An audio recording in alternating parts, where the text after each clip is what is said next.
corner where the treats at. Is this the passing of the torch, right? Is this what this signifies? It comes down to that front office and what they feel is most important. The champ is here. We've touched down from a higher plane. Why you landed here? We always look forward to that week because it was always intense.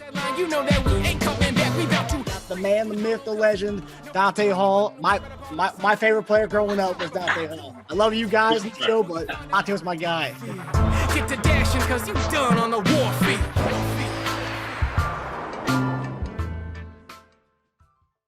This episode of Chief Concerns is brought to you by betonline.ag. BetOnline is your number one source for all your sports betting needs this season. From baseball, golf, soccer, right to all the top fights in UFC, MMA, and boxing. Every stat, every matchup, and even live odds and spreads while the games are being played. When the game's over, head on over to our online casino and get in on a game of blackjack or poker, or unwind with one of our over 150 slot games. Head to the website today to get in on the action.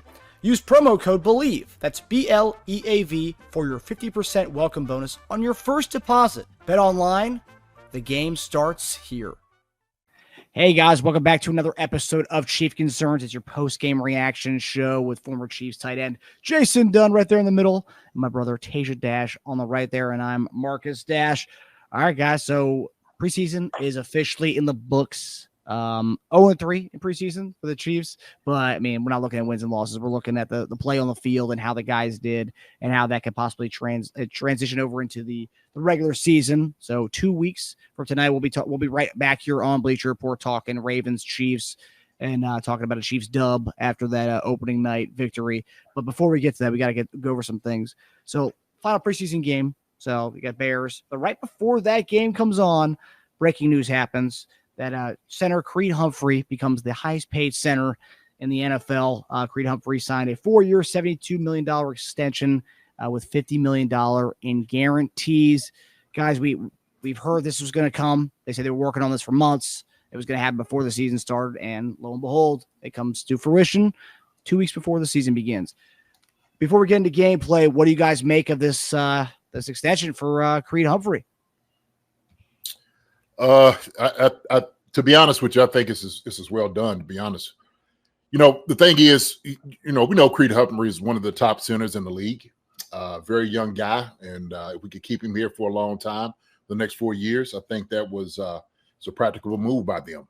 I don't see anything wrong with it. We talked about their priority guys that you want to sign. Creed Humphrey was one of them. We talked about also two, maybe Trey Smith, and then we talked about Nick Bolton as well. So they got one guy under the belt so far, a very, very imperative position, especially in offense. It's good to have continuity, especially with the center and Patrick Mahomes. So we know Patrick Mahomes and Creed Humphrey is going to be his guy to protect him for a long, long time. And so I think he was probably the higher priority than everybody else, and they got the deal done. I think everybody's happy. Tej, your thoughts? As far as APY goes, the difference between Creed and the second highest paid center, Ragnow, is almost the difference between Ragnow and the sixth highest paid center.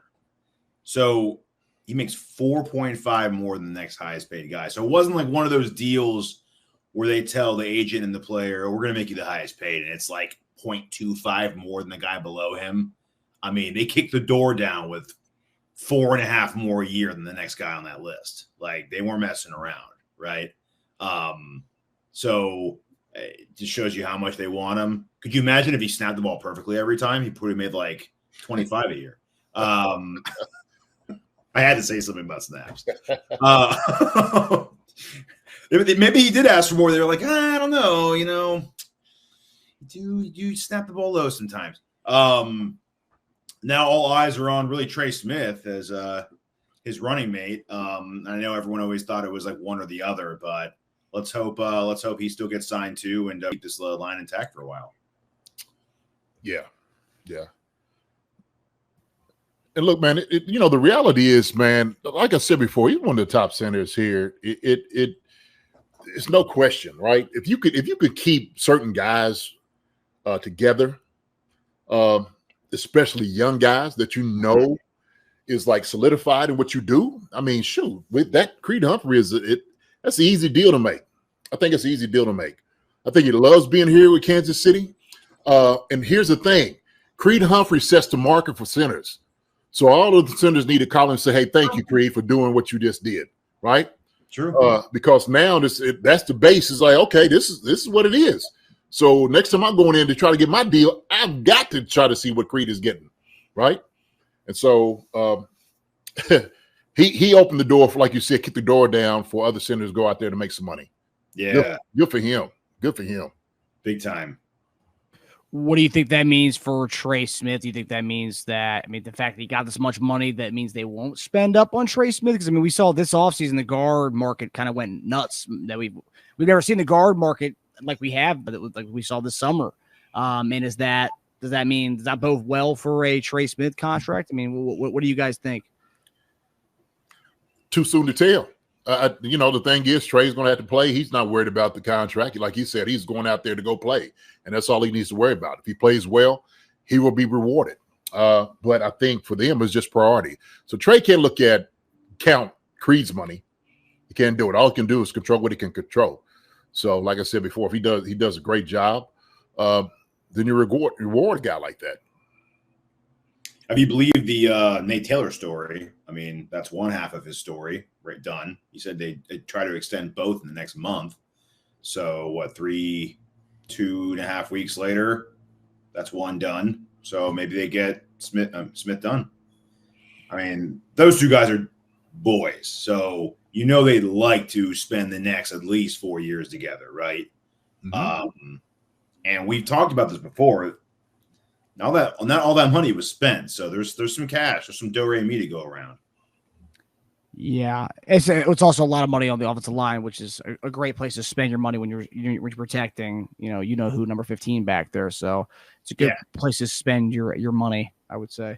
So obviously, all in all, a consensus here, we're happy about Creed Humphrey staying in Kansas City for the next 4 years. Okay, so let's moving on to the game tonight. So obviously, week 3 preseason, none of the big dogs played tonight in this game on either side. So it was a lot of seeing how the rotational pieces, the depth guys, and seeing a lot of those guys play tonight. And I kind of want to start off with the first thing that I noticed. The thing that got the biggest play on social media was Kelvin Joseph in the cornerback room. We got to see Jalen Watson play for the first time this preseason. Played pretty much the entire game. I think a cramp kept him out in the fourth quarter. So it was like a lot of catch-up duty for him. And we've seen this past week, Spags talked about, Andy Reid talked about cornerback 2 was going to be kind of a revolving door all season. It was going to be a big-time rotation. And then a couple days later, Spags talks about the injuries at the cornerback 2 spot between Watson, Nazi Johnson, Joshua Williams. And also Kelvin Joseph has been in there too as well. But we got to see a little bit of Kelvin Joseph and Jalen Watson today. And Kelvin Joseph, he was a guy they were looking at. And it's one that we had talked about on the show this week, JD, that no one really took that cornerback 2 job. And it still seems like it's up in the air right now as to whose job it's going to be, even after this week 3 preseason game. But what did you make of the play you saw from the cornerbacks tonight? And what do you make about that kind of vacant cornerback 2 spot right now?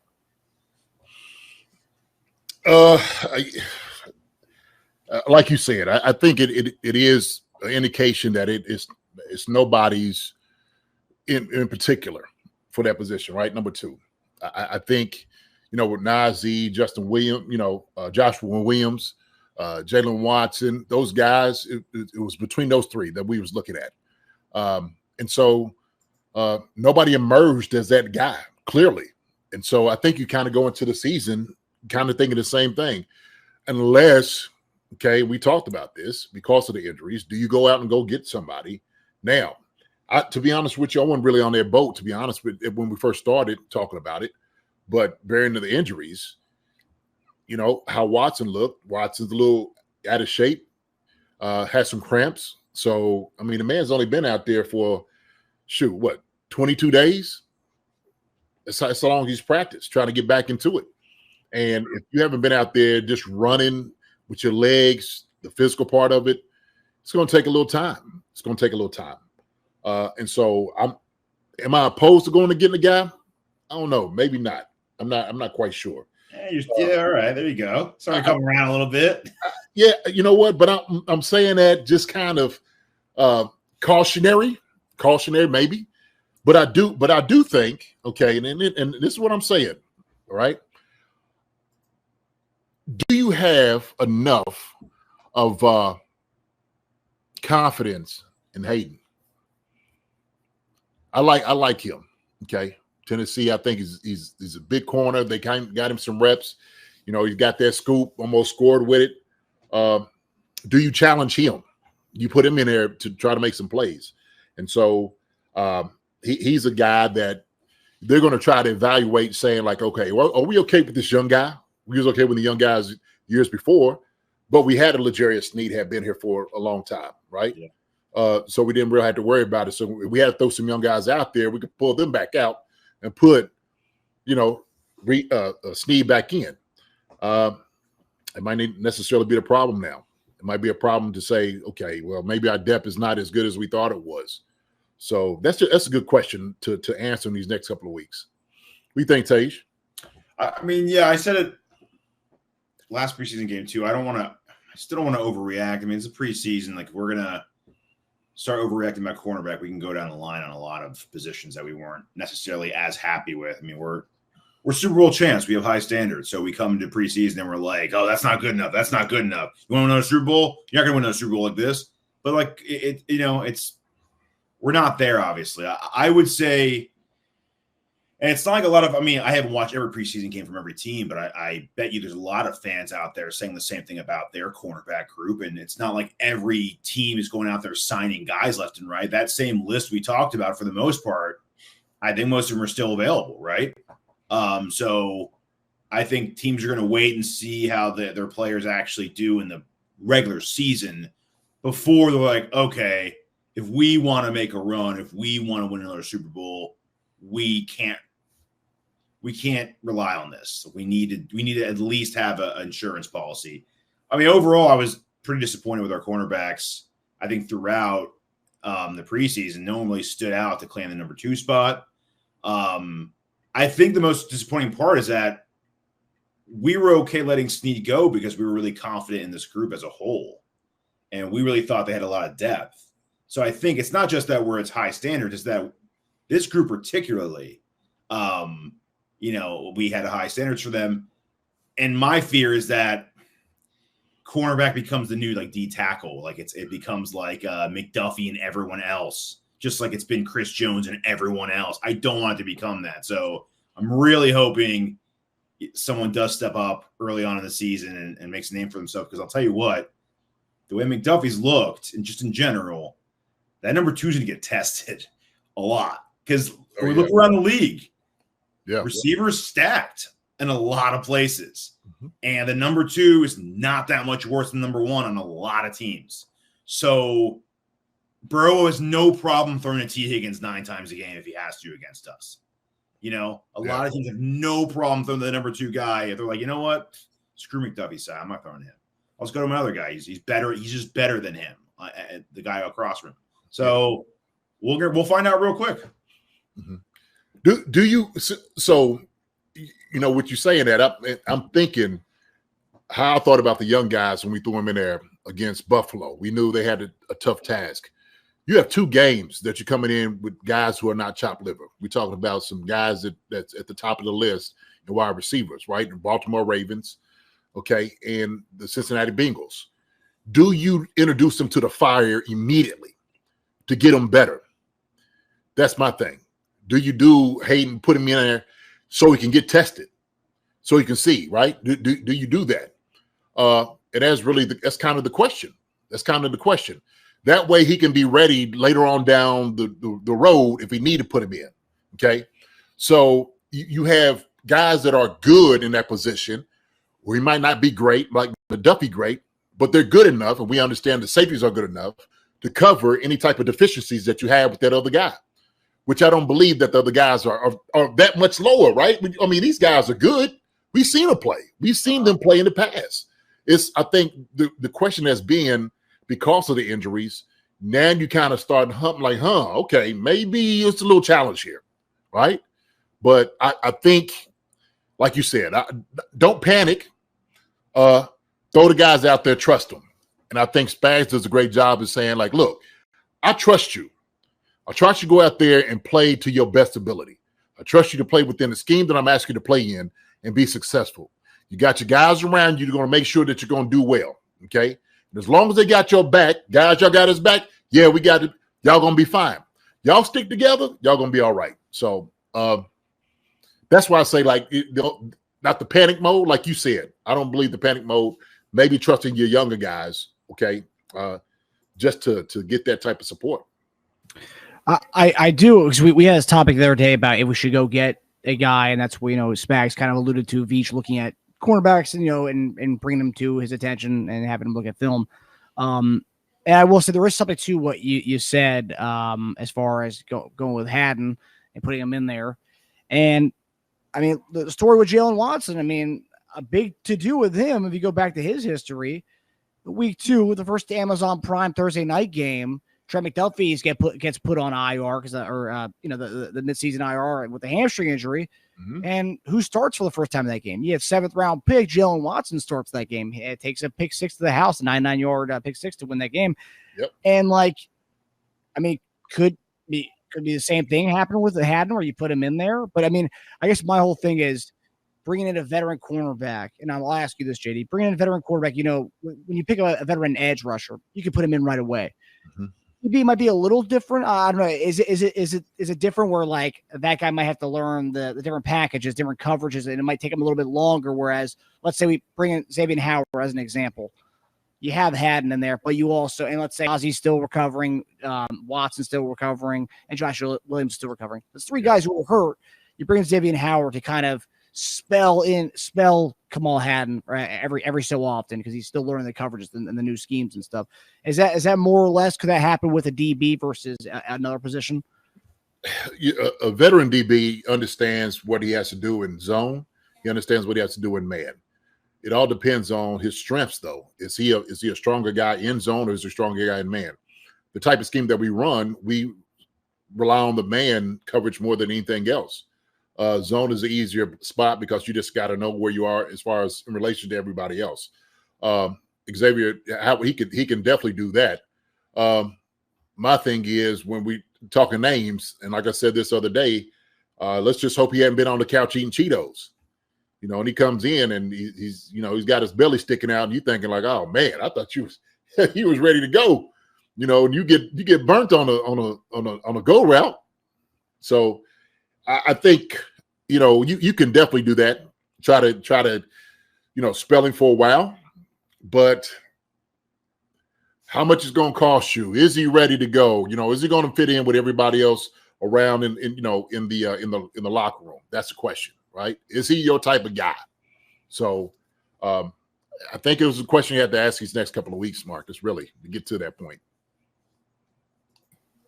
Tej, any comment on Kamal Hayden, throwing him into the fire, bringing in Xavier Howard? Any comments on that? I mean, I think whether you throw him into the fire or not, with the amount of 3 receiver sets these teams run, he's going to get burned no matter what, and someone's going to try to find a matchup they like. So I don't think you have to elevate him even to number 2 for him to see what he's got. You're going to find out pretty quick. The Ravens run – not that Lamar throws to receivers constantly. He's got a great tight end target, so – that's kind of a different team.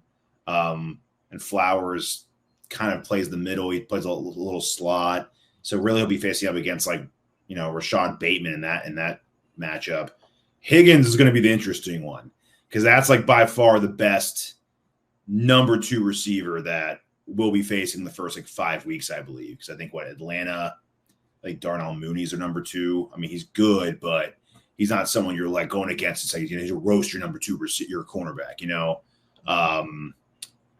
And then I forgot the other team we're playing. Oh yeah, Saints. Rashid Shaheed. I don't think he, again, not a polished receiver by any means, going to go in and roast you. So I think we'll find out with if our number 2 is getting roasted against Higgins.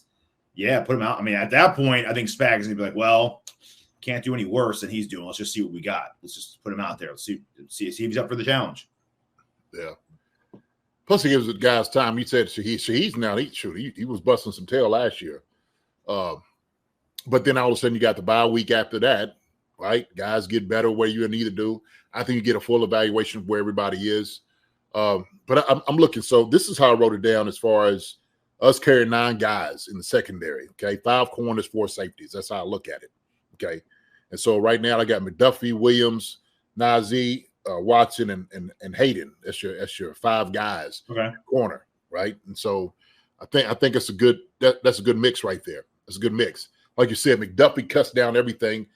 Save him, he can run the whole, that. Y'all other 3 guys, how y'all back it up? Y'all handle it. If some guy's not having a good one, put another guy in. Freshen him up. Okay. So, and then of course, hey, look, we know we sitting over there with Higgins over the top, man. Run some cover 2. Give him something over top, give him some help over top. So he don't burn you. And you just play into the zone scheme. Just don't put it so much man in it, or run the combination coverage. That's what you do. So I think there's ways that you can cover a guy without putting him out there on an island by himself, right? You don't leave him out there by himself now. He's like help! I need some help out here. Get him. We don't want to put him in that position whatsoever, right? We don't want him looking at somebody's back of the jersey going in. That's not what we want to do. We don't want to do that, man. So we could cover that.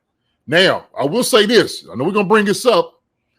A lot of that could cut all that down is our pressures, okay? Yes. Is our pressures. And I'm going to tell you right now, okay? This is me, right? JD's opinion. I didn't see enough of pressures from my guys up front, other than Karlaftis, and obviously we know we're going to get from Chris Jones. Other than that, cover look a little bare, man. I didn't see enough of the pressure and the clawing and scratching to get back there to the quarterback. I seen this stat they were saying that I forgot where we were as far as like the pressures on and sacks, team sacks in the league. We were one of the top ones. But this preseason, in my opinion, I didn't see enough. I didn't. So yes. So since we're talking the D line, you wanted to see some so far the beginning of preseason. You wanted to see a little bit more from FAU, first round pick from last year. In this week 3 preseason game, did you see what you wanted to see, JD? I wasn't thrilled with it. I wasn't thrilled with it by no means. Does that mean that I'm down on that he can't get there? Not at all. I think he's still there trying to figure everything out. And so I just didn't see enough. He was getting to where he most wanted to be, and he just couldn't get there. So, no, I didn't see enough. I just didn't. But I'm hopeful. Marcus, I'm hopeful, okay? I'm hopeful, man. I'm hopeful that he gets home and he looks at himself in the mirror like, what the heck's going on? What are you doing, okay? Maybe shake him up a little bit. Maybe Tom will get to him like, oh, man, what are you doing out there? I told you, some of you to move. It's not going to work, right? So Tom will get him together, okay, settling him down a little bit because he's kind of like that, guru, to get a guy's mind together, okay? He got 2 weeks. 2 weeks, man. But pass rush whisperer. Yeah, exactly. Yes. Yeah. So the Mr. Miyagi of pass rushers. Right. You got to come in. FAU got to come in and see Karlaftis and Tomba wearing, a bandana, with the little. Yep. But you kind of talked about like the interior guys, right? So obviously, edge rushers, we know we have Karlaftis. At some point, we'll have Omenahu this season. Mike Dana, who produced really well last year. So the edge rusher, yes, we would like to see FAU step up a little bit because he can play a little bit of inside and outside. But yeah, we have guys on the edge to kind of make up for stuff while Omenahu is out. The interior, which we've talked about plenty about the D tackle spot, and Chris Jones not playing in this preseason highlighted the lack of not having a somebody else. And tonight we saw Derek Nottie play to like late in the third quarter, and I had to do a double look because there's some guys who have there's some jersey numbers that have there's multiples of them, and I saw 91. I'm like, that can't be Derek Nottie. I'm like, no, this is the guy gonna be starting next to Chris Jones, and lo and behold, I see Derek Nottie. I'm like, oh my gosh. I mean, this is like, I'm not trying to knock. These are NFL players, but we're late third quarter. This is like the JV of the Chicago Bears going against the starting, D tackle for the Super Bowl champions. Some of those guys in the Bears probably won't even play the NFL, may never play again in the NFL. Derek Nye is a starter for us, and he's getting pushed around, stalemate, not doing anything, not moving at all. And it was like, holy crap! Like this, the opposite D tackle next to Chris Jones. We talked about it all offseason. We wanted them to draft another guy. It's a major issue, and I'm not trying to say, oh man, we're not going to be well this year. I'm just saying, like, there's not another guy to step up with Chris Jones, and if Chris Jones gets hurt, that product that we saw this preseason, that's what we're more or less we're going to have if Chris Jones is not out on the field, and that's scary. What did you guys make of the other D tackles who were out there tonight and just in general through this preseason? Go ahead, Tej. I mean, I said it earlier. It's the fear of cornerback is to not become Chris Jones and the guys, and that's pretty much what it is. And maybe that kind of plays into maybe FAU when he's staring at the mirror. He's like, "You'll be all right. Just wait till Chris Jones comes back. It's a lot easier to rush the passer when Chris Jones is back." So maybe that's what he needs. It's a little adrenaline rush with CJ next to you. I'm not gonna overanalyze Nani coming back or playing that late for the same reason. I guess I'm not gonna overanalyze Watson playing that late. It must be just shaking off rust and doing a little extra conditioning. I hope. Who looked worse in that game? That's a good question, right? Nani or Watson? Yeah, I mean, it is what we already knew it to be. It's Chris Jones and the guys. If Chris Jones goes down, maybe that's what we're saving the money for. In case Chris Jones ever goes down. It's rough. So just stay, there's a reason why Jones hardly saw the field or didn't see the field at all. So, just to keep him healthy. Well, I think he was trying to get in shape. That's the reason he played all the way through, because he's only been out there. It's been 2 weeks, about 2.5 weeks for him. So we had to think about the offseason. Same thing with Jalen Watson. Neither one of these guys got to really play. So then when I'm talking about they're out of game shape, they are out of game shape. And I could see Watson, I think, caught the cramp, but him getting up, walking off on his own, that joker was just spent. He was just spent. You could see he's like, how you just get up on your knees and you sit there like start contemplating life like, okay, dad, God. I'm a little tired out here, right? Traders come out like, what hurts? And you like everything. My ego, my back, knees, everything hurts. My neck and my back. So let me just get up and just walk this thing off real quick, okay? I'm a little tired right now. Y'all got some oxygen on the sideline? Yeah, we got a little bit. Okay, let me get a little bit. So I think Nadi's going to be the guy that's going to be right beside Chris. Got 2 more weeks to get back in there. The rotation is very important. So if you bring him in to try to, be somebody who is fresh, he's a more fresher, hadn't really had a lot of the plays, but make sure you just put him in when he can, pull him out, bring another guy. The question is, who's going to be the other guys in that rotation? And look, man. So I told you, I made my list. I ain't going to say my guys by 53, okay? And I'm sitting over here and I'm looking at it. And when I started looking at these guys, defensive tackle, Nadi, Pennell, Warrington, and then after that, nobody else showed up. I seen a lot of guys chasing guys down, and that line, offensive line, looked like a beast. It looked like the 85 Bears over here running through us. And I was just like, are we going to stop somebody? We going to pinch anybody right now? So it's just got to be a little bit more. We're talking about penetration, shedding guys, getting off the blocks, and wreaking havoc. You got to wreak havoc on defensive line. I'm sorry. You have to. Helps out the linebackers, because if you don't wreak havoc, the linebackers look terrible, okay?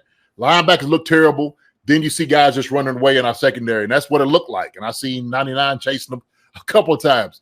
Thank God for his effort, but you got to start that on the first level, big fella. You had to. And so it could have been anybody at that point, but D-line, man, they got to step up. They got to step up. I wouldn't be shocked if they're not looking for another guy. But we've had like 3 or 4 years of pretty much the same cast of characters next to Jones at this point. I think, man. I mean, and that was when he wasn't making this kind of money. So now it's extra justifiable to have this cast of characters around him. JD, as far as the younger guys, and I know the list of D tackles you mentioned are pretty much the guys who have been there: Warrington, Noddy, Pinnell. Yeah.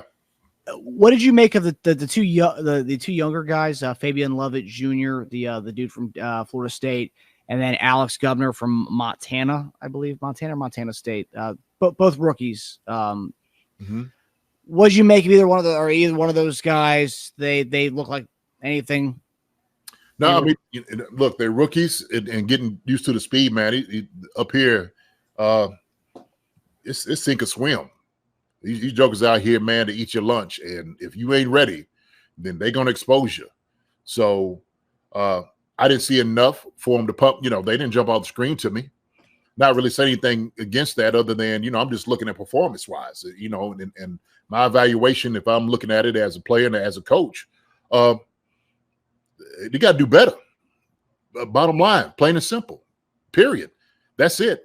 And so you would want something from a guy. He should want something from that to show up each and every play. And sometimes, man, I didn't see that hunger. I'm not saying the guys didn't try hard, but at a certain point, man, you're going to start biting ankles, okay? You're going to have to. I mean, hitting some elbows, hit somebody in the throat. Like, you had to get nasty. You want to be on the squad, you want to make a name for yourself, you're going to have to do some grimy, gritty stuff, especially right there in the trenches. That's what the trenches is all about, man. That's where I live. Like, you got to go in, man. And it is a boxing match. It is a wrestling rink. It is MMA. It's everything rolled into one. And that's how you go into it, man. It's a battle. You got to win the game up front, man. And if you let the team start running on you, you're in a bad way. And that was something that Tranquil talked about when he was on the sideline, talking about being better against the run. It's the same thing Spags talked about, being better against the run. So they know it. They understand it. And so I know they want to try to rectify this situation as soon as possible. Have to. Yeah. I will say the one thing between D tackle and cornerback, there's not a lot of meat out there as far as D tackles. But cornerback, there's a lot of talent out there. D tackle, maybe some guys are longer in the tooth, maybe. But, and Brandon Williams was good for us a couple of years ago. So, I mean, they can find a guy like that, an older, stout vet. I mean, I wouldn't mind that at all. Well, you don't need a guy to come in. He don't have to play every snap. Just rotation. Get in rotation, right? Hey, man, we'll save you up. I need 2 good snaps from you. Take you out for 2 or 3 snaps. Put you back in. Let you get a breath of fresh air. That's what you need. So, an older guy that's long in the tooth, you make sure he understands that. Okay, so yeah, it's pretty rough out there, D tackle. Yeah, the guy I wanted was Linval Joseph, who just got signed by the Cowboys the other day. So that was like that was the big name that was still out there as far as, I mean, big name. He's older a little bit, but he was the one of the bigger names that was still out there. He just got signed yesterday, I believe, by the Cowboys. So teams are already noticing their own weaknesses and trying to jump on that as of right now, getting ahead of the game. But so I'm going to get to a question we're about to have after this segment. So moving on to the other side of the trenches, you got Wanya Morris, who was battling for the left tackle spot with Kingsley Sumatia. And it seems like obviously Kingsley's kind of taken that and kind of run with it, being the starting left tackle going into the season.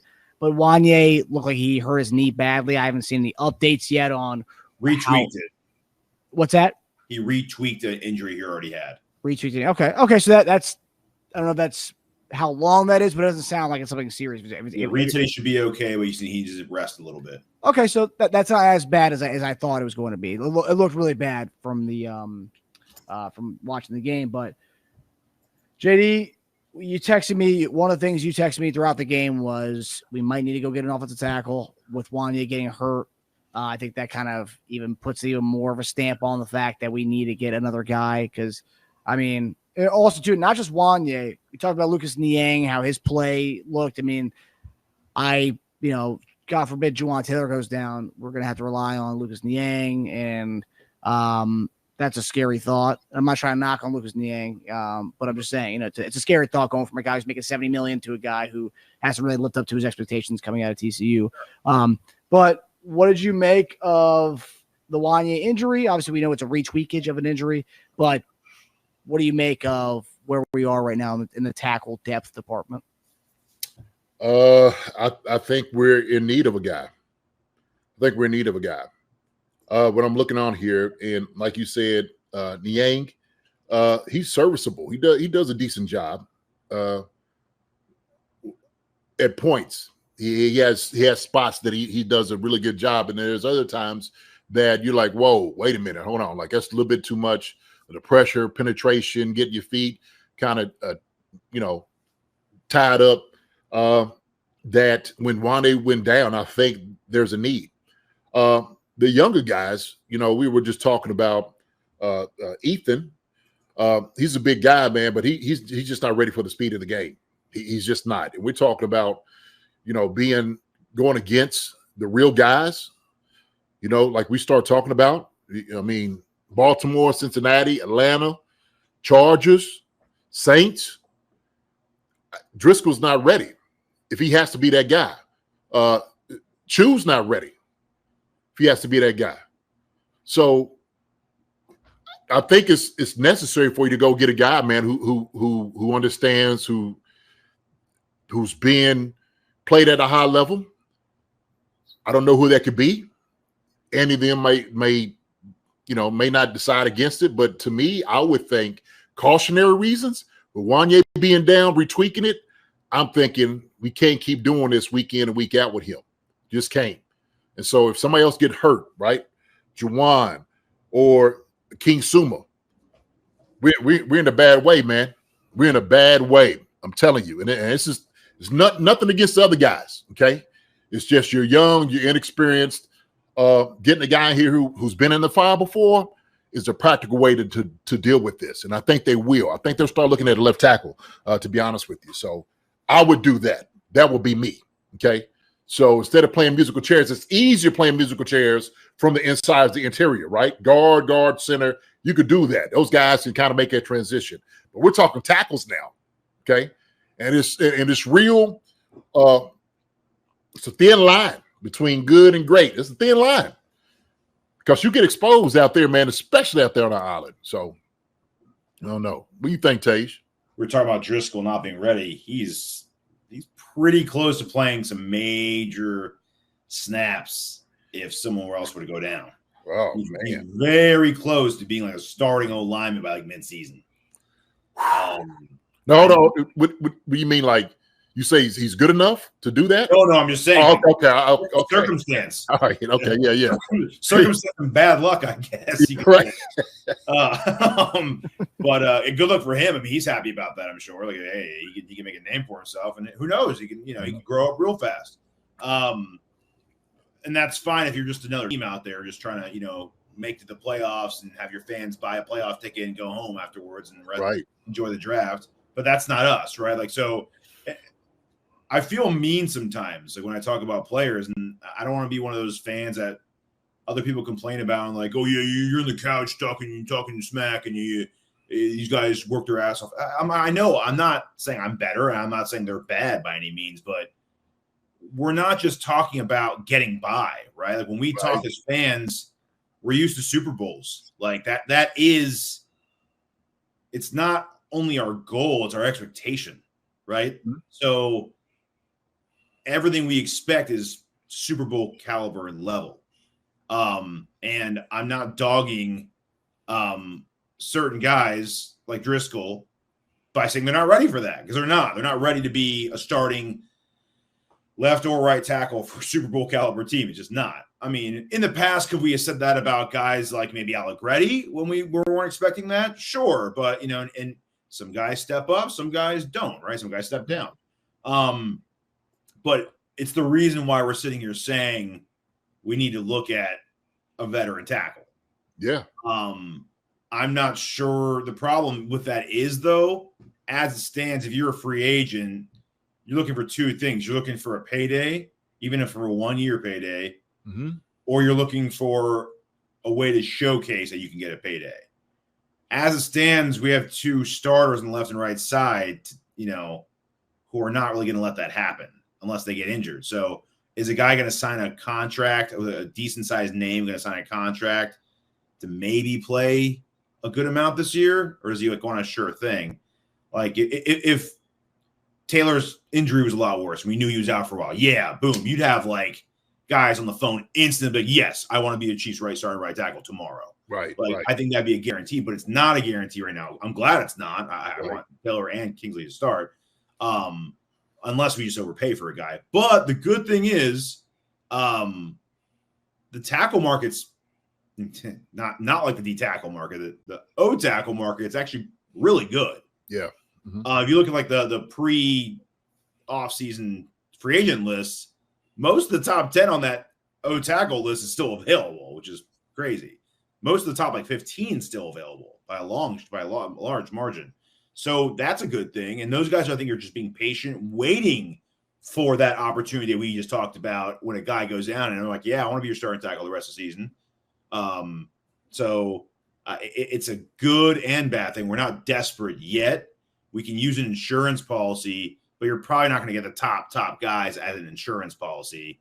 You'll probably be able to get the next maybe tier to be able to be a competent starter if one of your guys goes down. And I think that's what we need at this point. I agree with you. And I think that next tier guy is right now. And I think we need to address that right now. Because here's the reality, man, is we're one play away from that being in that scenario. Yeah. One play away, honestly. And so if I'm sitting there looking at this, and I'm looking at the first 5 weeks of the season, 3 of the teams that we have are talking about being a top in the AFC. Okay. So we're talking about this is like where you have to be. Like you have to beat some of these teams, to prepare yourself in a position, especially if you're thinking about playoffs, right? Baltimore, Cincinnati, and the Chargers. Okay. AFC teams, probably the top ones in the AFC teams that we had to go against as the contentions, right? So it is very important that you have something like as an insurance policy. Doesn't have to be the guy that's coming in, because you pay that guy to come in, like you said, to be the starter. But I need a good insurance policy. Is that insurance policy better than Driscoll and those guys? And look, like you said, this is nothing against those guys. This is my analysis as a coach and as a football player. These guys are just not ready. They're not ready yet, okay? So I'm just speaking reality. This is my opinion on it. And so when I'm looking at people's feet, I'm looking at their technique. Then I have to look at who you're going against. When I'm looking at and evaluating who you're going against on Sunday, I'm saying these guys are not just right. They're not there yet. They're not. So, no slight to them. Sorry. No. It's not, man. So I'm not being mean, like, oh, he sucks or he's trash. Of course not. Man. Yeah. He's coming in. These guys are still developing. They're still developing, right? And I want them to develop. Yeah, right. Shoot, that's their place on this football team. Yes. A developing tackle. Correct. That's who you are. That's what you are. Yeah. The guys that we need to step up, if anything happened, Wanya Niang might have to take a higher role. And Wanya just gets bit a lot by the injury bug. So we need that other guy there to be an insurance policy, especially with Taylor already dealing with stuff, right? Mm-hmm. So our healthiest best tackle right now is a rookie. Think about that. I know it. Man. I'm glad he looks great. Right. Isn't that crazy? We had to rely on a rookie to come in who wasn't supposed to be NFL ready day one, by the way. No. He wasn't touted as that, or else he would have gone like top 15, 20. Mm-hmm. But hey, lucky for us, he's come in and grabbed it and looked good, right? Look good for one quarter. We still don't know what it's going to look like when it's That's true. When he comes in and gets smoked, we're calling Donovan Smith back in 2 seconds. Well, I think we're talking about tackles who are available. I think that's the guy. I think he already has familiarity with the offense. I think that's the guy you bring in. He didn't break the bank on his last year, 1 year, $3 million, with the incentives to be a $4 or $5 million. So, I think that's the guy you bring in regardless. And also, too, JD, I mean, it would be good to have a veteran guy who's won Super Bowls with us and Tampa to be there to kind of coach and help Kingsley. The more kind of, especially because in that room right now, it's not really a lot of veteran guys. It's Kingsley and Wanya. Yeah, true. And we know him. We know Donovan. Donovan's been here, so he knows us. He's very familiar. Welcome in open arms back home. There's nothing wrong with that at all, man. So, I want to ask you guys, with the 3 positions we've talked about is DT, OT, and cornerback.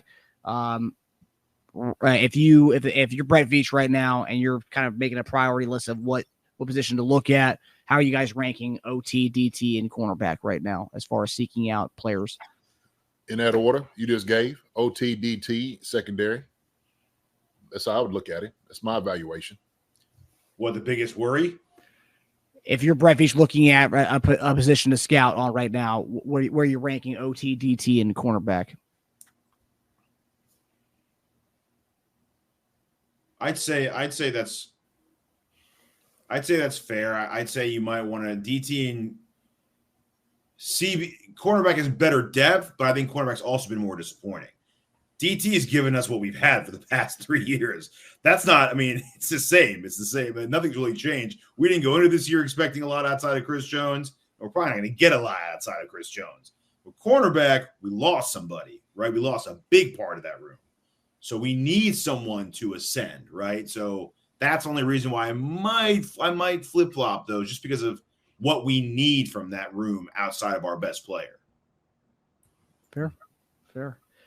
All right, so now we're gonna get to the skill positions, the guys that we love to talk about, our receiver room. And I'm really curious now that it's preseason's in the books. JD and I have been going back and forth on our 7 wide receivers all off season long. I mean, probably dating back to what April, JD, or like May. Probably, yeah. Mm-hmm. So now we got hopefully JD can shed some light on his final 7 receivers in this. But tonight, some of the guys we wanted to see step up, Kadarius Toney, people who, say, he was done. He came out, gave us 2 good catches for 26 yards. Looked great. The return game looked amazing as well. Had a nice little punt return. Even it was kind of a rough tackle too. And he bounced up pretty fast after that. Yeah.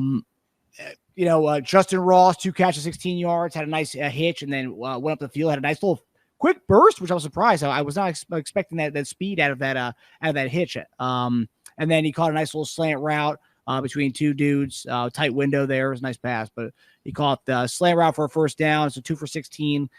McCole Hardman looked good returning the ball. So a lot of the guys who came in tonight, well, the one guy I will say who kind of disappointed me, who's everyone's touted this guy as being the next Sky Moore, the next Kadarius Toney. We can cut all those guys because this guy's gonna be great.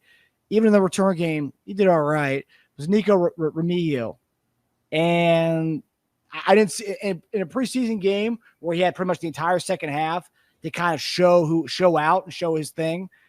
Didn't really do it. Didn't really do what a guy who's trying to make that last receiver spot or be your starting return man. He didn't really do that tonight, for me at least. What did you guys make of the wide receivers, the guys who were on the cusp? What did you guys make of their play tonight, and who stood out to you? Well, we know the 4 that didn't play: Rice, Hollywood, Worthy, and Watson. They didn't even dress out. So we feel like they're going to be on the squad. That's going to be it. I think they're going to carry 7 guys. So it's going to be, I think, Hardman gets in, Sky gets in, and the 2 between Justin Ross and KT is going to be the question. Okay. The thing is, KT had a good outing. He looked good. He ran great routes, caught the ball well. We know he's talented. That's it. It's always a question with the injury bug is the big question with him. That's it. And when he gets hurt, it breaks your heart. It's like, oh man, and so it's good to see him healthy, catching the football and running routes, because you see how talented he is. And so that's what I wanted to try to get on the people, let him know, like, man, it's not a question of talent. We know he's a very talented guy. As far as getting back in the good graces with Andy and those guys, seemed like that happened, okay, at a certain point, that they was willing to accept him, didn't want to get rid of him, they didn't move on from him. They started giving him a different role, okay? And so all of that is based up on his health. It really is. So it's going to be a big question, I think, between Justin Ross and KT. That's why I was asking y'all, how much did Justin Ross play special teams? Okay, he played wing, went down on kickoff. That's going to be a shoe-in. Okay, it's going to be a very tough, this evaluation to get guys in. It's going to be very, very difficult. So that's why I lay at it right now. I think it's between Justin Ross and KT, how they decide who's going to be on there. Tej, where do you stand on this whole thing? Man, that's interesting. You put Sky Moore in your minds is already like a step above those two other guys. Yeah. He has value because he can play every position. That's the good thing about him. Sky is he can play X, Y, slot. He can play every position. And I think that's what creates his value. That's why they took him out. They let him do some return because they still wanted to see what he could do return wise, and then took him out and said, "No, we don't want you playing offense. We just want to see you at return. That's it." Okay. And so I think that's why they made a decision that he's another guy that's not necessarily on the bubble. He will be that fifth receiver that they were thinking he makes it. Right. That's why the evaluation between the three guys that did play, Hardman, Ross, and KT. Yeah. It's crazy, man. Just Kadarius Toney and even Hardman, really, it's a good lesson to every young player out there who thinks just because you got drafted in the early rounds that you haven't made for a while in the NFL. You never do. You're always proving something, right? You're either proving that you're better than the next guy, or you're proving that you're worth a roster spot, or you're proving that you're worth the contract you got, or you're proving you're worth the money you're asking for. It's just you're always proving something. You're almost never secure. Even when you get a huge contract, from that point on, you're proving you're worth every penny of it. Right. So really, like, there's never a point where you're like, I'm good for a while, right? Like I'm set, because it can go away so quickly. I mean, you got Toney, who's drafted high, who traded a third round for him. He's playing late for his standards, more late than he wants to be playing in a preseason game. Harmon's the hero of the Super Bowl, and he's playing like the third quarter of third preseason game. Like, no matter what you do, like you save your team's season more or less, and you're back to playing the third preseason game late in the game. It's just crazy, man. Like you're always. It's just, yeah, man. It's amazing to me that the NFL. It's cutthroat, as people would say, the cliche. As far as the depth goes, are there any updates on Brown's injury? He's the only one who they have no idea if he's going to play week one. Of all the guys who are injured right now, he's the only one they don't know if he's going to play week one. All the other guys, they expect him to play in Baltimore. He's the only one they don't know if he's going to play in Baltimore. Probably means he's not going to play in Baltimore. Yeah, probably not. Yeah. Is he at risk of being put on a list? Yeah, that would be a way to try to get KT and Ross on the roster. That would be, and it'd be a way to maybe save it, because you're the Chiefs. I mean, come on. What are you're playing for week 3, or are you playing for a Super Bowl? What are you playing for at this point, right? Yeah. So, and receiver, actually, if you're having this conversation, that means you have pretty good depth, right? So, why mess with that with your top end talent? So I wouldn't be surprised if that happens, and that's a way to keep both those guys, Ross and KT. But yeah, it probably is down to those two, and they're so different, which is crazy. Ross is like the only just superhuman size receiver we got, though, right? I mean, he's 2 inches taller than the next tallest receiver we have, Watson. And Watson doesn't play like he's 6'2", by the way. He does not. He plays like he's like 5'11", that guy, 6 foot. He does not play like he's 6'2". He must have been wearing lifts that day. Like Rashee Rice plays bigger than Watson, right? And he's taller than Rice. But it's just the playing style. Yeah. But like the playing style, I think like Ross and Rice are the biggest body guys out there like that. So you really don't have a lot of guys like that on our roster or at receiver. That probably helps him. Yeah, I mean, come down to Ross, and I think Hardman's in. Yeah, it comes down to Ross and KT. I would say right now, I just can't see us holding KT for this long and him not making it at this point. I feel like if he was gone, he would have been gone already. Unless, you've seen a lot of trades happen today. I mean, unless they think they can get something for him. Who are you talking about, KT? Yeah. Or one of those guys, unless they think they can get something for him. I mean, because this is the most he's been showcased all preseason.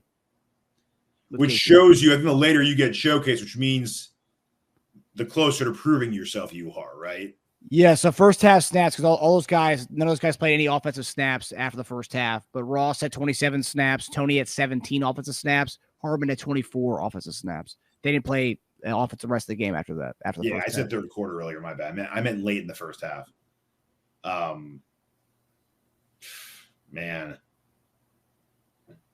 Yeah, if it came out of those two, asking me Ross or Tony.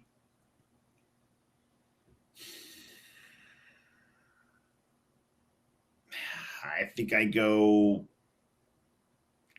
Ross. Wow. All right. I mean, we've played the Tony game before, right? I mean, I think Ross is. It's a service that hasn't been scratched yet. I think we keep expecting Tony to be where he should be, but I think Ross actually is like getting better through the eye test every year. I mean, he has. He looks more confident. The game looks a little slower to him. Except for, there's been a bit of a play confusion. Apparently, people at training camp said that happens a lot at camp, but then you saw today where they had to call a timeout because he didn't know where to line up. Well, okay. If we're gonna grade Ross down on lining up incorrectly, then Tony's the friggin' headmaster of that. That's fair.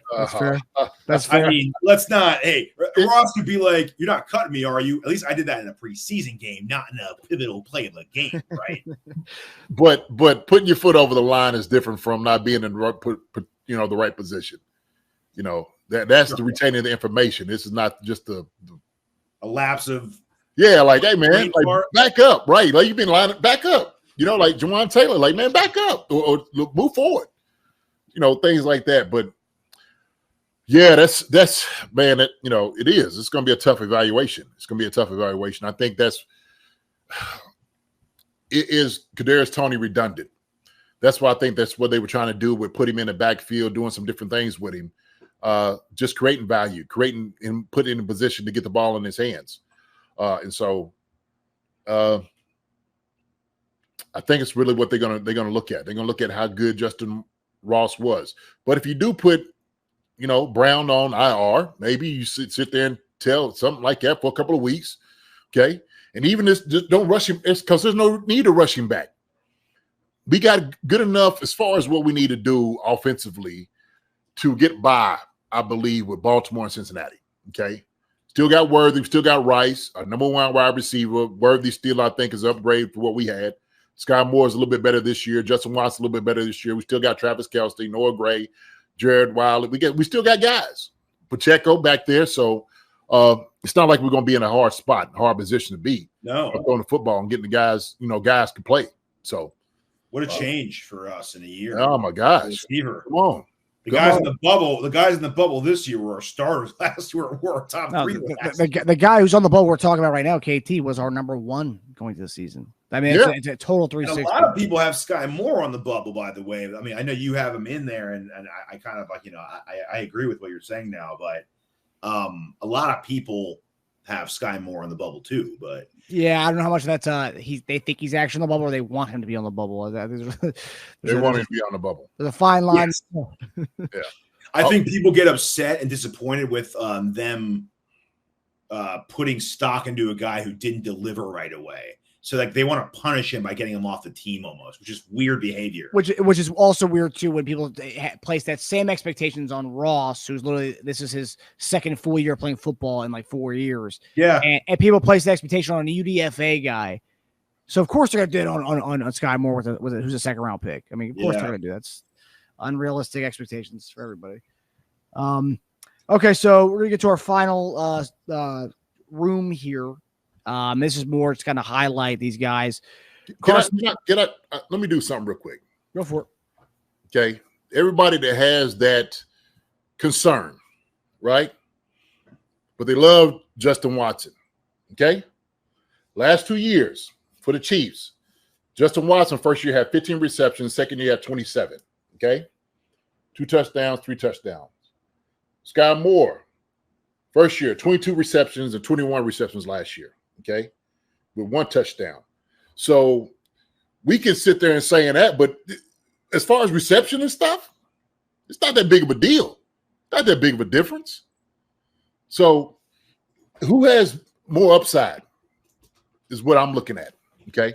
Who can do more? Who can return the ball? That's why they kept Sky Moore back there doing some returning. Okay.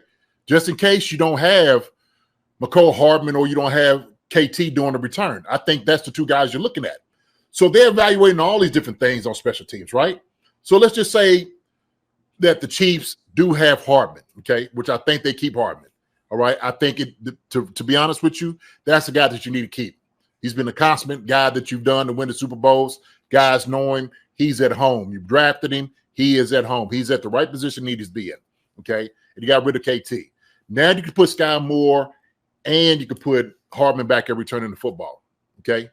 But when we start looking at, guys, like you said, the expectations people have for them, Sky Moore and Justin Watson not that far off from each other as far as receptions and all that. It's just, come on, let's just be real here. Okay. We can't say none of them just really blew it out the water the last couple of years. I guess how they're being targeted plays a difference because their ADOT is pretty considerable. Watson's is 18.7 and 17.5. Sky Moore's is 7.9 and 8.9. But maybe that's the way they're being targeted. But Watson does make bigger catches. And they have a lot of air. They have a lot of air under them. He has caught some longer, bigger balls. He also had more drops than Sky last year, and that's something that is kind of a false narrative when it comes to Sky. He drops a lot of passes, and he was put in. No, he doesn't. Yeah, no, and Watson was put in the position to catch those long balls. That's like you saying. That's what you being 6'2", you're supposed to do, right? I mean, we're going up throwing some deep balls. Okay, you got some speed on you. Passer rating when targeted, 85 and 76 for Watson, 51 and 50 for Sky Moore. That also, that also plays into it. I think a lot of it's expectation, though. We said that already. Right, if Watson was the second round, if he was the second round pick, he would be getting crapped on. I think. Yeah. I think he'd still have some truthers out there, but I think that also plays a big part of it. But Sky Moore has been playing so bad for so long at this point that if he plays if he shows any flashes at all, I think people will be very quick to be like, yeah, see, that's the guy I wanted this entire time. I think people will be very quick to jump back on because you go from overrated to underrated really quickly, especially in the NFL, right? You go from overrated to an underdog story fast. So, well, we also understand that, the fans are fickle. Okay. Yes. And him suckers going to be, like you said, like you was talking about it. Okay, he's good. He sucks. Get rid of him and all that, man. It's like, it's Randy Quaid in Major League. That's what the fans are. That's why they make fun of that. Yeah, there you go. It's like, hey, sit down. You weren't even cheering for this sucker last game. Okay, there's my guy, Sky Moore. Yeah, giving high five. Put their hands down. Shoot. Sky Moore does kill him in yak. That's for sure. Yes, kills him in yak. But that's probably because Watson has more of the air yards. Sky Moore has more of the catch and go yards. So right. But yeah, yeah. So we're gonna leave it with this last position group, which covers LRZ, our friend from across the pond. But of course, we're gonna go with probably the preseason MVP. I would say we got Carson Steele, the preseason MVP, the guy who went from RB4 to potentially RB2, judging to see what happens with a CEH, potentially be on the NFI list. He's still dealing with the PTSD. So Carson Steele looked amazing against the Jaguars, looked amazing tonight against the Bears. Deneric Prince never really showed up tonight. There's a big game for him, 3 carries, -1 yard. Yes, not all his fault, but at some point, 2 preseasons, you got to show us something. Last year, week 3 preseason, Michael P. Ryan took the job from him as far as being that RB3. And LRZ, 4 carries, 21 yards, but probably his most touches on offense this week. Looked pretty good. I think he also had a return as well. One return, 36 yards. So LRZ looked pretty good, but Carson Steele stole the show this preseason. And he's going to be, he'll definitely get some touches during the season. And yeah, especially he might be the RB2. So what did you guys think of what you saw in the running back room tonight from Carson Steele, LRZ, and the other guys? Go ahead, Tej. I'll just let you get this one. I was going to say Steele. I mean, where does he rank on a rookie? If those are rookie power rankings right now for the Chiefs, he's pretty high on that, isn't he? Oh, yeah. No question. He's up there. I mean, I'm looking at someone on Twitter's list right now, and I probably agree with it. You got Worthy, Kingsley, maybe Hicks, and then Steele, right? Impressive, man. He looked great. I made that. I said he looked like LJ on that run. He didn't have that kind of speed, but he looked. He broke like 3 tackles on that run. He looks like the guy who's like I said, I think last preseason game, the combo of the CEH pass catching and the Pacheco mashing. He's kind of like, I think the closest you can get to a middle between those two that we're going to have. I think he's a good. I don't think his pass catching's been highlighted at all as much, but I think he can do it. But he definitely has it between the tackles to save those Pacheco shoulders, especially Pacheco looking a little lighter. Went down a size in his jersey. You can save him in short yardage. If Pacheco ran a lot that series, you bring him on a 3rd and 1 or a 4th and 1, man. He's a hard runner. I think we lucked out in getting someone like that, and another steal for KC with either late round or undrafted running backs. Yeah, man, without a doubt. I mean, he solidified himself on this roster. Like you said, just depends on how CEH is feeling, what they're going to do with his designation. He's been impressive, and get it inside to cut it up a little bit. He's made some guys miss and run over him. Very impressed. Very impressed. That this game right here, believer. I was a big believer. I was like, he's obviously they're going to try to get him on, fit him in, and see where he was going to be at. I don't think he was a bubble guy. I think, they was looking to see like, okay, is he going to really get some real time? That was a question. And he's proved that. He's proved every single bit, taken every opportunity and made the most of it. And he's a guy that can run like somebody said, Peyton Hillis, or look, Mike Allstott, right? Allstott had like nimble feet. He could get in and make guys miss. He run over guys. That's what Carson Steele is giving. And I love it. You need a guy like that. You need a guy to get north and south if he's returning the ball, north and south. Don't dance. I was disappointed in Prince because he's doing a whole lot of finesse. Like what Carson Steele displayed is what I thought I was going to see Prince display. A little bit more power, a little bit more explosion. He tried to run over a guy, and he just didn't run him over. He got bam, and dude hit him, and he dropped. And I was waiting for it. When he was hit, I'm like, he's going to run over his joker. And it was like, no, you ain't going nowhere. This is where you are. It's where you hit. That's where you lay. So, LRZ. I'm going to talk about LRZ real quick. Okay. LRZ looked good. Okay. With the carries that he got when he started going, he looked pretty good. Now, what LRZ does not have, he does not have the cuts. He doesn't have that.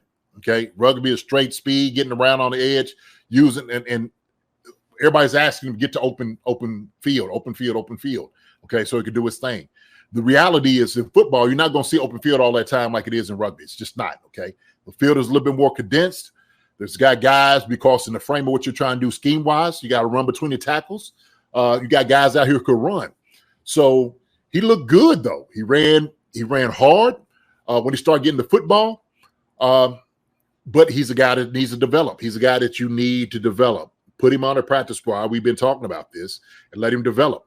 he's someone that you want to, if you want to pluck him off somewhere in week 3, 4, 5 and see what goes on, then so be it. Let that be it.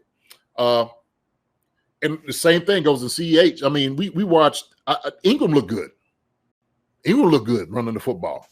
So it's going to be a lot of different moving parts there, Marcus. I think it's going to be some moving parts with some different running backs that we didn't quite know who was going to be in the hunt with this thing.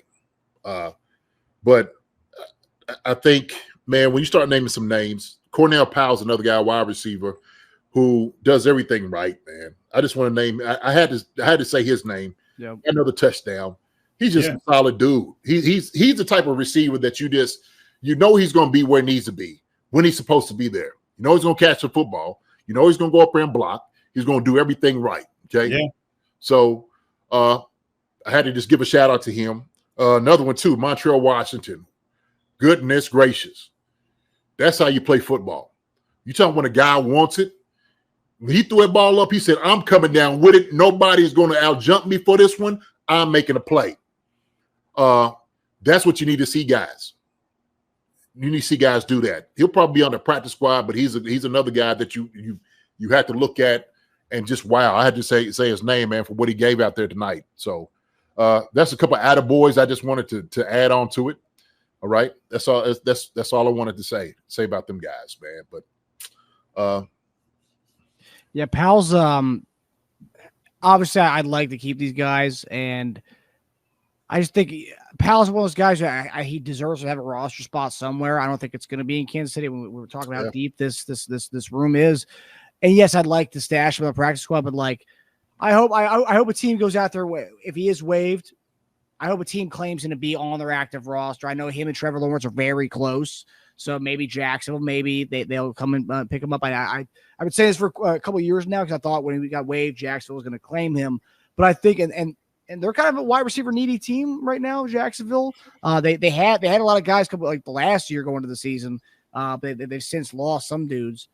So maybe. I mean. Yeah, they look like they're in good shape, though, wide receiver-wise.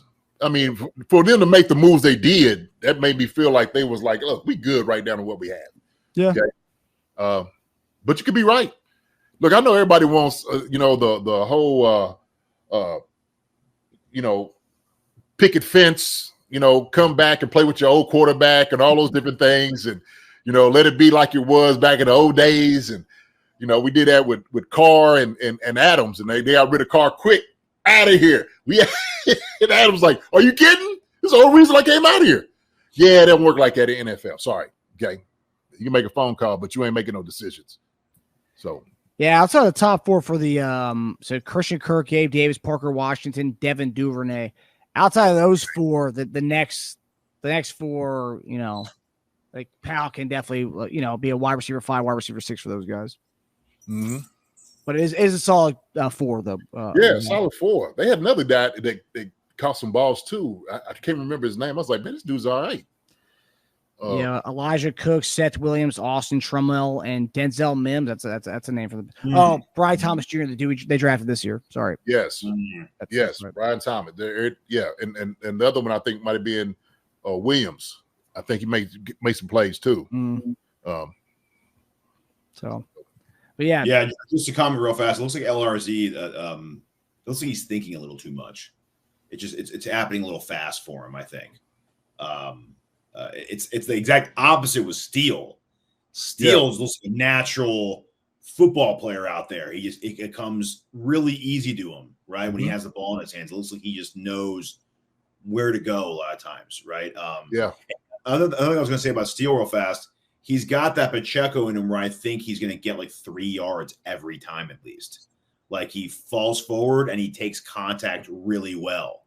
That's one thing Pacheco's so good at. Pacheco doesn't get that 1 to 3 yard. He gets at least like even his like not going very far is like 3 yards. He picks up positive yardage every time he has the ball. It's good to have 2 guys that look like they can do that every time. Yeah, absolutely. Put them 2 in together, man, and for short yardage, you give it to either one of them. Yeah.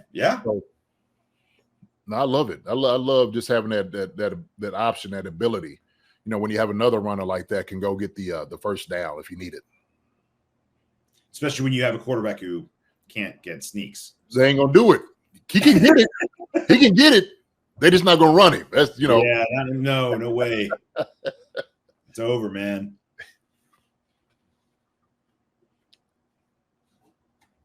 I wonder how many times he's asked the coach, like, come on, man, I can do this. Come on, man. Let me go. I can do this. No. I'm sure that'd be a great question for him, right? If I ever did get to interview Mahomes, like over under 20, 30 times that you've asked to sneak it. Yes, right. Let's see how many times have you actually tried it before? Because I'd love to know. I bet he's like, many times, but it's okay. Yeah, I bet he's like all the time. And he's not going to do it. He's just not going to do it. Yeah, I would even maybe. I'll tell you what. If they're in a situation where it's like 4th and 1 in the Super Bowl game, I think they might do it. I think you might see that at some point. Like, because I'll tell you what, that is not on a scouting report anymore. Like, that is the last thing anyone will expect us to do. They'll expect like the snow globe play before they expect the QB sneak. We're talking about how like rare and crazy it is, like that Mahomes will just never sneak again unless it's like a 4th and 1 in the Super Bowl with like 1 second left on the clock, and no one will expect that. Yeah, we had the one where he fumbled the snap and then took it, and I ran for like 12 yards in the Jets game. I remember. No one was expecting that one. Yeah. All right, guys. Well, that closes the book on our preseason. That was Made it fast. I mean, not having the 4 weeks anymore is great because you just go 3 weeks, then you wait, you sit on your butt for 2 weeks and wait for the season to begin. And then 2 weeks time we'll be right on Bleacher Report talking about the Chiefs' win over the Baltimore Ravens in the AFC Championship rematch. Fellas, it was a good talking preseason with you. I'll see JD back on Monday. Teja, we'll see you on the post. Actually, we actually might have to talk about that. So in the week that we do actually have our Chiefs game, we'll probably have to do the Thursday night game to start the season now. You actually may have to come on our regular Wednesday show for to do a little quick consolidated version of our betting show. I was waiting for that. Yeah. So we'll pack that in all on that Wednesday, and then obviously we'll have the post-game reaction show then that following night on Thursday. But we hope everybody enjoyed the episode, and we'll see you guys on Monday. Love you, fellas. I love you guys. I'll save this for our thing on Monday, okay? All the guys' names. So give me the weekend to fine-tune and think about some things. Maybe look in the mirror, think about FAU, see if FAU's definitely going to make the team. If he doesn't make the team, oof.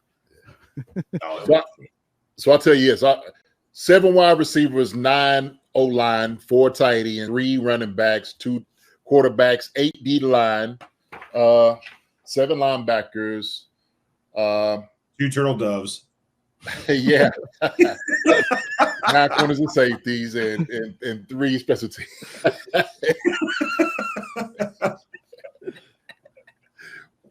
And we'll see what it's going to look like. There you go. There's JD's preview of Monday show where he talks about his 53-man roster. Yeah. Love you guys. Have a good night, fellas. Man. Y'all be good. Good night. Hi, everybody. Thanks for watching. Subscribe here to get the latest from the show. Also, be sure to check out the best clips from Chief Concerns. And if you prefer to listen to the show, subscribe and follow us on Apple Podcasts, Spotify, and anywhere else you get your podcasts.